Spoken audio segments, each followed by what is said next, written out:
ಮೈಸೂರು ನಗರಾಭಿವೃದ್ಧಿ ಪ್ರಾಧಿಕಾರದಲ್ಲಿ 50-50 ಅನುಪಾತದಡಿ ಈಗಾಗಲೇ ಸಾವಿರಾರು ಕೋಟಿ ಹಗರಣ ನಡೆದಿರುವಂಥದ್ದು ಈಗಾಗಲೇ ಬೆಳಕಿಗೆ ಬಂದಿದೆ. ಈ ಬಗ್ಗೆ ಸಾಕಷ್ಟು ಚರ್ಚೆಗಳು, ಹೋರಾಟಗಳು ಕೂಡ ಈಗಾಗಲೇ ಶುರುವಾಗಿದೆ. ಈ ಮಧ್ಯೆ ಮೈಸೂರು ಜಿಲ್ಲಾ ಉಸ್ತುವಾರಿ ಸಚಿವ ಡಾಕ್ಟರ್ ಎಸ್ ಸಿ ಮಹದೇವಪ್ಪ ಅವರ ಸಂಬಂಧಿಕರಿಗೂ ಕೂಡ ಈ ಒಂದು ಸೆಟ್ಲ್ಮೆಂಟ್ ಡೀಡ್ ಅಂತೇಳಿ ಈ ಹೊಸದಾಗಿ ಅಂದರೆ ಈಗ ತಿಳಿದು ಬರ್ತಾ ಇರುವಂಥದ್ದು ಸೆಟ್ಲ್ಮೆಂಟ್ ಡೀಡ್ನಲ್ಲಿ ಕೂಡ ಸಾಕಷ್ಟು ಜನರಿಗೆ ಸೈಟನ್ನು ಕೊಟ್ಟಿದ್ದಾರೆ ಅನ್ನುವಂತಹ ಮಾಹಿತಿಗಳು ಲಭ್ಯ ಆಗ್ತಾ ಇದೆ. ಜೊತೆಗೆ ಮಹದೇವಪ್ಪರು ಇರ್ಬೋದು, ಮೂಡ ಅಧ್ಯಕ್ಷರಾದಂತಹ ಬರೀಗೌಡ ಅವರ ಸಂಬಂಧಿಗೂ ಕೂಡ ಈಗಾಗಲೇ ಸೆಟ್ಲ್ಮೆಂಟ್ ಡೀಡ್ ಮೂಲಕವಾಗಿ ಸೈಟನ್ನು ಕೊಟ್ಟಿದ್ದಾರೆ ಅಂತೇಳಿ ಇದೆಲ್ಲದರ ಬಗ್ಗೆ ಮಾತಾಡೋದಕ್ಕೆ ಜೊತೆಗೆ ಆರ್ ಟಿ ಐ ಕಾರ್ಯಕರ್ತರಾದಂತಹ ಗಂಗರಾಜ್ ಅವರು ಇದ್ದಾರೆ, ಮಾತಾಡಿಸ್ತಾ ಹೋಗ್ತೀನಿ. ಸರ್, ಭಾಳ ಪ್ರಮುಖವಾಗಿ ಈ ಸೆಟ್ಲ್ಮೆಂಟ್ ಡೀಡ್ ಅಂದ್ರೆ ಏನು ಸರ್? ಸೆಟಲ್ಮೆಂಟ್ ಡೀಡ್ ಅಂತಂದರೆ ಒಬ್ಬ ಇಬ್ಬರು ಪಾರ್ಟ್ನರ್ಶಿಪ್ಪಲ್ಲಿ ಏನೋ ಒಂದು ವ್ಯವಹಾರ ಮಾಡ್ತಾರೆ, ಇಬ್ಬರು ಬಂಡವಾಳ ಹಾಕಿರ್ತಾರೆ, ಒಬ್ಬ ಪಾರ್ಟ್ನರ್ಶಿಪ್ಪಿಂದ ಹೊರಗಡೆ ಹೋಗ್ತಾರೆ ಅಂತಂದಾಗ ಅವರ ಒಂದು ಏನು ಒಪ್ಪಂದ ಆಗಿರುತ್ತೆ, ಇಬ್ಬರು ಬಂಡವಾಳದಲ್ಲಿ ಏನು ಶೇರ್ ಹಾಕಿರ್ತಾರೆ ಅದ್ರ ಪ್ರಕಾರ ಏನೋ ಒಂದು ಸೆಟ್ಲ್ಮೆಂಟು ಮಾಡಿಕೊಂಡು ಅವ್ರು ಹೊರಗಡೆ ಹೋಗ್ತಾರೆ. ಅದನ್ನು ಹೋಗ್ಬೇಕಾದ್ರೆ ಅವನಿಗೆ ಪರಿಹಾರ ರೂಪದಲ್ಲಿ ಇಷ್ಟು ಕೊಡೋದು ಅಂತ ಹೇಳ್ಬಿಟ್ಟು ಏನು ವ್ಯವಹಾರ ಮಾಡಿರ್ತಾರೆ ಅದನ್ನು ಉಲ್ಲೇಖ ಮಾಡಿ ಒಂದು ಸೆಟಲ್ಮೆಂಟ್ ಡೀಡ್ ಅಂತ ಮಾಡ್ಬಿಟ್ಟು ಅವನು ಅದರಿಂದ ಹೊರಗಡೆ ಹೋಗ್ತಾನೆ. ಆ ಒಂದು ಇದರಿಂದ ವ್ಯವಹಾರದಿಂದ ಅದಕ್ಕೆ ಇವರು ಒಂದು ದಾಖಲೆ ಇರಲಿ ಅನ್ನೋ ಉದ್ದೇಶಕ್ಕೆ ಒಂದು ಸೆಟಲ್ಮೆಂಟ್ ಡೀಡ್ ಅಂತ ಸಬ್ ರಿಜಿಸ್ಟರ್ ಆಫೀಸ್ ರಿಜಿಸ್ಟರ್ ಮಾಡ್ಕೊಳ್ಳೋದು ನಾವು ನೋಡಿದ್ದೀವಿ.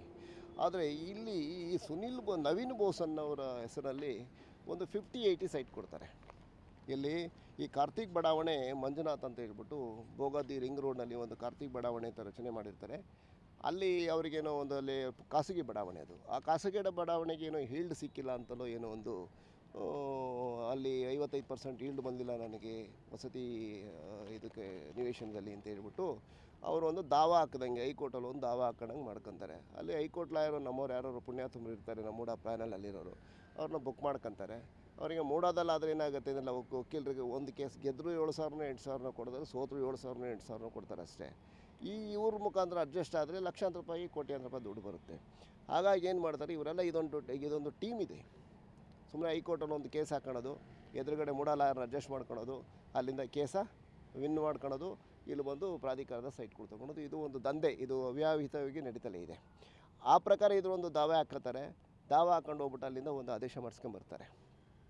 ಇದು ಇತಿಹಾಸದಲ್ಲೇ ಮೊದಲು ಮೂಡ ಇತಿಹಾಸದಲ್ಲಿ ಈ ಥರ ಸೆಟಲ್ಮೆಂಟ್ ಡೀಡಲ್ಲಿ ಅದಕ್ಕೇನು ಮಾಡ್ತಾರೆ, ಇದು ಬಹುಶಃ ನನಗನ್ಸಿರೋ ಪ್ರಕಾರ ಸನ್ಮಾನ್ಯ ಮಹದೇವಪ್ಪರ ಅಣ್ಣನ ಮಗ ನವೀನ್ ಬೋಸ್ ಅನ್ನೋರು ಅಂತ ಅನಿಸುತ್ತೆ. 16 ಅಡ್ರೆಸ್ ಕೊಟ್ಟಿದ್ದಾರೆ, 16 ಅಡ್ರೆಸ್ಸು ನಂಜನಗೂಡು ಹತ್ರ. ಸೊ ಇವರು ಏನಾಗಿದೆ ಅಂದರೆ ಮಹದೇವಪ್ಪರು ಈ ಒಂದು ವ್ಯವಹಾರದಲ್ಲಿ ಏನಾಗಿದೆ, ಈ 50-50 ಅನುಪಾತದ ದಂಧೆ ನಡೀತಾ ಇರೋದು ಮಹದೇವಪ್ಪರಿಗೆ ಗೊತ್ತಿದೆ. ಅದಕ್ಕೆ ಮಹದೇವಪ್ಪರು ಮೂದಾಡೋದು ಏನೂ ನಡೆದಿಲ್ಲ ಅಂತ ಹೇಳಿದ್ರು. ಇದೇನು ನಡೆದಿದೆ ಹಂಗಾರೆ, ಇದು ಈ ಸೆಟಲ್ಮೆಂಟ್ ಡೀಡಲ್ಲಿ ವ್ಯವಹಾರ ಏನಾಯಿತು ಹಂಗಾರೆ? ಮಹದೇವಪ್ಪರು ನಿಮ್ಮ ಅಣ್ಣನ ಮಗ ನವೀನ್ ಬೋಸು ಮಂಜುನಾಥ್ ಹತ್ರ ಒಬ್ಬ ರಿಯಲ್ ಎಸ್ಟೇಟು 50-50 ಅನುಪಾತದಲ್ಲಿ ಹೈಯೆಸ್ಟು ಮಿಂಟು ಮಾಡಿರೋನು ಅಂತಂದರೆ ಮಂಜುನಾಥ್, ಕಾರ್ತಿಕ್ ಬಡಾವಣೆ ಮಂಜುನಾಥ್, ಎಂ ಜಯರಾಮು, ಇನ್ನು ಬೇರೆ ಇದ್ದಾರೆ ಇನ್ನೊಂದಷ್ಟು ಜನ. ಹೈಯೆಸ್ಟು ದಿನಾಲೂ ವಯಮೂಳು ಇಶ್ಯೂ ಆಗ್ತಲೇ ಇರೋವ್ರಿಗೆ ಬೇಕಾದ ಕಡೆ ಸೈಟ್ಗಳು ಸರ್ವೆ ನಂಬರ್ ಸೈಟ್ಗಳು ಹುಡ್ಕೋದು, ದಿನೇಶ್ ಅವ್ರ ಹತ್ರ ಕೂತ್ಕೊಳ್ಳೋದು, ಇಶ್ಯೂ ಮಾಡಿಸ್ಕೊಳ್ಳೋದು, ಇದನ್ನು ಅವ್ಯಾವಿತ ನಡೆದಿದೆ. ಇವರು ಡಾಲರ್ಸ್ ಕಾಲೋನಿಯಲ್ಲಿ ಕುಂತ್ಕೋತಾರೆ, ಈ ಕೆಲಸ ಮಾಡ್ತಾರೆ. ಇದೊಂಥರ ಬೆಗರ್ಗಳು ಮಾಡ್ದಂಗೆ ಕೆಲಸ ಇದು. ಸೊ ಇವರೇನು ಮಾಡಿದ್ದಾರೆ ಅಂದರೆ ಮೋಸ್ಟ್ಲಿ ಇದು ಮಹದೇವಪ್ಪರಿಗೆ ಇದು ವಿಷಯ ಗೊತ್ತಾಗಿದೆ. ಈ ಥರ 34 ಏನೋ ಸೈಟ್ಗಳು ಕೊಟ್ಟಿದ್ದಾರೆ. ಆ ಸೈಟ್ ಕೊಟ್ಟಿರೋದಕ್ಕೆ ಇವನು ಏನಾರು ಮಾಡಿ ಕರಿಬೇಕು ಅಂತ ಕರೆದೋ ಏನೋ ಮಾತಾಡಿರ್ಬೋದು, ಇಲ್ಲ ದಿನೇಶ್ ಕುಮಾರ್ಗೇನೋ ಹೇಳಿರ್ಬೋದು ಹಿಂದಿದ ಆಯುಕ್ತರಿಗೆ. ಇವರೇನೋ ಕಳಿಸ್ಬಿಟ್ಟು ಅವ್ರಿಗೊಂದು 50-80 ಸೈಟ್ ಕೊಟ್ಬಿಡಪ್ಪ ದೊಡ್ಡವರು ಅವರಿಗೆ ಅಂತಲೂ ಏನೋ ಹೇಳಿರ್ಬೋದು. ಇವ್ರ ಹೆಸರಿಗೆ ಅಲ್ಲಿ ಇವ್ರ ಮಗ ಸುನೀಲ್ ಬಾಬು ಹೆಸರಿಗೆ ಏನಾದರೂ ಮಾಡ್ಕೊಂಡ್ರೆ ನಾಳೆ ಸಮಸ್ಯೆ ಆಗುತ್ತೆ ಅನ್ನೋ ಉದ್ದೇಶ ಇಟ್ಕೊಂಡು ಅಣ್ಣನ ಮಗನ ಹೆಸರಿಗೆ ಈ ಒಂದು ಸೆಟಲ್ಮೆಂಟ್ ಡೀಡ್ ಅನ್ನೋ ರೂಪದಲ್ಲಿ ಒಂದು ಮಾಡಿರೋದು. ಈ ಸೆಟಲ್ಮೆಂಟ್ ಡೀಡಲ್ಲಿ ಸರ್ ಎಲ್ಲೂ ಸಹ ಯಾವ ಉದ್ದೇಶ ಅಂತ ಏನಿಲ್ಲ, ಹೇಳಿಲ್ಲ. ಪರ್ಪಸ್ ಯಾವ ಉದ್ದೇಶಕ್ಕೋಸ್ಕರ ಸೆಟಲ್ಮೆಂಟ್ ಮಾಡ್ಕೊತಿದ್ದೀವಿ, ಸೆಟಲ್ಮೆಂಟ್ ಡೀಡ್ ಮಾಡಿದ್ದೀವಿ ಅಂತ ಹೇಳ್ಬೇಕಲ್ವ ಸರ್? ಇಲ್ಲೆಲ್ಲೂ ಹೇಳಿಲ್ಲ. ಜಸ್ಟ್ ಏನದು ಪ್ರಾಪರ್ಟಿ ಇಂಥ ಕಡೆ ಬರ್ತದೆ, ವಿಜಯನಗರದಲ್ಲಿ ಪ್ರಾಪರ್ಟಿ 118/2 ವಿಜಯನಗರ 2ನೇ ಅಂತ ಮೈಸೂರು 50-80 ಅಳತೆ ನಿವೇಶನ ಅಂತ ಹೇಳ್ಬಿಟ್ರು ಅಷ್ಟೇ. ಇನ್ನು ಬಿಟ್ಟರೆ ಬೇರೆ ಏನೂ ಹೇಳಿಲ್ಲ. 360 ಸ್ಕ್ವೇರ್ ಮೀಟರು 24x15 ಮೀಟ್ರ್ ಅಳತೆ ಅಂತ ಹೇಳ್ತಾರೆ ಪೂರ್ವ ಪಶ್ಚಿಮ. ಇದರಲ್ಲಿ ಒಂದು ಸೈಟ್ ಕೊಟ್ಟವ್ರಿ 50-80. ಇದನ್ನು ಮಹದೇವಪ್ಪರು ಹೇಳಬೇಕು. ಇವಾಗ ಮಾನ್ಯ ಸಿದ್ದರಾಮಯ್ಯನವರು ಇದನ್ನು ಪ್ರಶ್ನೆ ಮಾಡಿ ಮಹದೇವಪ್ಪರನ್ನ ಕೇಳಬೇಕು. 50-50 ಅನುಪಾತ ನಡೀತಾ ಇರೋದು ದಂಧೆ. ಕಾಂಗ್ರೆಸ್ ಸರ್ಕಾರ ಬಂದಾದ ಮೇಲೆ ಮೋರ್ ದೆನ್ 3,000ಕ್ಕಿಂತ ಹೆಚ್ಚು ಬಾಂಡ್ ಶೀಟ್ಗಳು, ಅಂದರೆ ಮುಂಜೂರಾತಿ ಪತ್ರ ಮುಂಜೂರಾತಿ ಪತ್ರ ಇಶ್ಯೂ ಮಾಡಬೇಕಾದ್ರೆ ಒಂದು ಬಾಂಡ್ ಸೆಕ್ಯೂರಿಟಿ ಇದಿರುತ್ತೆ, ಕೋಡ್ ನಂಬರ್ ಶೀಟ್ ಇರುತ್ತೆ. ಆ ಶೀಟು ಮೋರ್ ದೆನ್ 3,000 ನಂಬರು ಆ ರೆಕಾರ್ಡ್ ರೂಮಿಂದ ಹೊರಗಡೆ ಬಂದಿದೆ. ಇಲ್ಲ ಪ್ರಶಾಂತ್ ತೊಗೊಂಡ್ರು, ಇನ್ನೊಬ್ಬರು ತೊಗೊಂಡ್ರು, ಒಟ್ಟಿಗೆ ಅಲ್ಲಿಂದ ತೊಗೊಂಡಿರೋದು. ಮತ್ತು ಏನದು 3,000? ಅಂದರೆ ಇಲ್ಲಿ ಮೂಡ ಅವರ ಅಧ್ಯಕ್ಷ ಮರಿಗೌಡ ಅವರ ಸಂಬಂಧಿಕರು ಸೀಟ್ ಅದೇ ಏನೋ ಶಿವಣ್ಣ ಅನ್ನೋರು ಏನೋ ಹೆಸರು, ಮರಿಗೌಡರು ಅಂತ ರಿಲೇಟಿವ್ಸ್ ಅಂತ ನನಗಂತೂ ಗೊತ್ತಿಲ್ಲ ಸರ್, ಅದು ಗೊತ್ತಿಲ್ಲದ ನಾನು ಮಾತಾಡಲಿಕ್ಕಾಗಲ್ಲ. ಬಟ್ ಆಯಪ್ಪನು ಶಿವಣ್ಣ ನನ್ನ ಹತ್ರ ಬಂದಿದ್ದು ನಿಜ. ಲಾಸ್ಟ್ ಮಂತ್ ಐ ಥಿಂಕ್ 15ನೇ ತಾರೀಕು ಅವನು ಬಂದಿದ್ದ ಅನಿಸುತ್ತೆ. ಬಂದಾಗ ಅವ್ನು ಬರಬೇಕಾದ್ರೆ 1 ಲಕ್ಷ ರೂಪಾಯಿ ದುಡ್ಡು ಇಟ್ಕೊಂಬಂದಿದ್ದಾನೆ ಪಾಪ. ನಾನು ಅವನಿಗೆ ಅದೇ ಫಸ್ಟು ನೋಡಿದ್ದು, ಅದೇ ಫಸ್ಟು ಒಂದು ಕಾಲ್ ಬಂತು, ಸರ್ ನಾನು ಶಿವಣ್ಣ ಅಂತ ಸರ್, ನಾನು ಮಾತಾಡಬೇಕು ನಿಮ್ಮ ಹತ್ರ ಅಂದ. ಯಾಕಪ್ಪ ಏನು ಮಾತಾಡ್ಬೇಕು ಹೇಳು ಅಂತಂದೆ. ಇಲ್ಲ ಸರ್ ಸ್ವಲ್ಪ ನಿಮ್ಮ ಹತ್ರ ಎದುರುಗಡೆ ಮಾತಾಡ್ತೀನಿ ಸರ್, ಬರ್ತೀನಿ ಅಂತ. ಸರಿ ಬಾರಪ್ಪ ಅಂತ ಹೇಳ್ಬಿಟ್ಟು ಹರಿಹರ ಹೋಟ್ಲಿದ್ರು, ಅಲ್ಲಿ ಹತ್ರ ಎದುರುಗಡೆ ನಾನು ಟೀ ಕುಡಿಯೋಕ್ಕೆ ಅಂತ ಹೋಗಿದ್ದೆ. ಅಲ್ಲಿ ಬಂದಾಗ ಅವನು ಹೇಳಿದ ಕಣ್ಣಲ್ಲಿ ನೀರು ಹಾಕ್ತಾ ಇದ್ದಾನೆ, ಅಳ್ತಾ ಇರಬೇಕಾದ್ರೆ ಅವನು ಹೇಳ್ತಾನೆ, ನನಗೆ ಹಿಂಗೆ ಆಗಿದೆ ಸರ್, ಈ ಥರ ಹಿಂಗೆ ಮಂಜುನಾಥ್ ಅವರು ನನಗೆ 38 ಲಕ್ಷ ದುಡ್ಡು ತೊಗೊಂಡವ್ರೆ ಸರ್. ನೋಡಿ ಸರ್, ಅದರೊಳಗೆ ಎಲ್ಲೂ ಸಹ ದುಡ್ಡು ತೊಗೊಂಡಿರೋದು ಉಲ್ಲೇಖ ಮಾಡಿಲ್ಲ ಸರ್.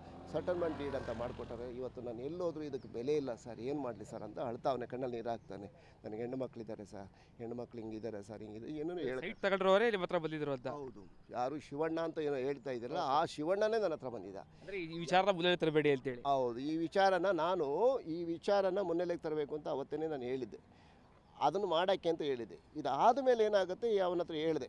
ಆಮೇಲೆ ಮಂಜುನಾಥ್ ನಂಬರ್ ನನಗೆ ಗೊತ್ತಿರಲಿಲ್ಲ, ತೊಗೊಂಡೆ, ಅವನ ಹತ್ರಲ್ಲೇ ನಂಬರ್ ಇಸ್ಕೊಂಡೆ. ಮತ್ತು ಅವನ ಹತ್ರ ವೀಡಿಯೋ ಇತ್ತು, ವೀಡಿಯೋನು ಸಹ ನಾನು ಸೆಟ್ ಮಾಡ್ಕೊಂಡು ಅದರೊಳಗೆ 38 ಲಕ್ಷ ಕೌಂಟ್ ಮಾಡಿಕೊಂಡು ಅವರು ಮಂಜುನಾಥ್ ಅವರು ಕೌಂಟ್ ಮಾಡ್ಕೊಂಡು ಅವ್ರದ್ದು ತೋಟ ಎಲ್ಲೋ ಇದೆಯಂತ, ಇಲ್ಲೆಲ್ಲ ಇದೆಯೋ ಗೊತ್ತಿಲ್ಲ, ಅಲ್ಲೇ ತೋಟದಲ್ಲೇ ಕಾರಲ್ಲಿ ಕೂತ್ಕೊಂಡು ಇವನು ದುಡ್ಡು ಕೊಟ್ಟಿದ್ದಾನೆ, ಕೌಂಟ್ ಮಾಡಿದ್ದಾನೆ ಅವನು.